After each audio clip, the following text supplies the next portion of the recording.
আচ্ছা, এই solve F1 handheld fan আসলে এটাকে অন করে আপনাদেরকে দেখাই। এটা কিন্তু 5টা স্পিড আছে। নাম্বার 1,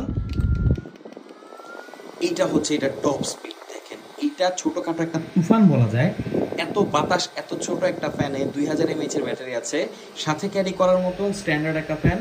আপনি এটাকে যে কোনো জায়গায় নিয়ে গেলে মানুষ জিজ্ঞেস করবেই যে ভাই এটা কী জিনিস, এত বাতাস, মানে আওয়াজটা হচ্ছে একদম জেট প্লেনের মতো।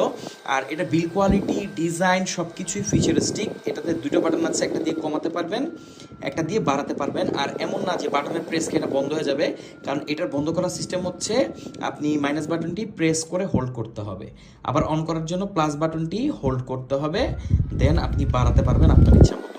তো এই সলভ F1 হ্যান্ডহেল্ড ফ্যান বর্তমানে বাজারে একদম হটকেক হবে খুব জলদি, কারণ এটার প্রাইস হচ্ছে খুবই কম। এই ডিজাইনের যে ফ্যান সেগুলোর প্রাইস 4 থেকে 5,000 টাকা হয়। আপনি চাইলে খোঁজ খবর নিতে পারেন। জিসু লাইফের একটা মডেল আছে, আমি এই মুহূর্তে মডেলটি মনে করতে পারছি না, বাট এই সলভ কিন্তু অসাধারণ একটা ব্র্যান্ড। তারা প্রিমিয়াম সব ফ্যান তৈরি করে থাকে, বাট এইটা যা আনলো মানে এক কথায় একদম বাজার কাঁপানোর মতো। এখানে টাইপ সি পোর্ট আছে এটাকে চার্জ করার জন্য, আর এটাকে আপনি যে কোনো জায়গায় ক্যারি করতে পারবেন। আপনার ব্যাগের চিপায় আপনি ইজিলি এটাকে ফালায় রাখতে পারবেন।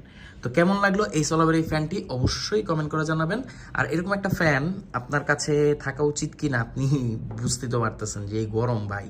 আর যারা পুরা মেকআপ করেন তাদের তো জন্য তো এটা মানে একটা আদর্শ ফ্যান। তো আমাদের কাছে পাচ্ছেন খুবই রিজনেবল প্রাইসে, প্রাইসটা খুবই কম, মানে 1000 টাকার আশেপাশে আমি বলে দিলাম আর কি।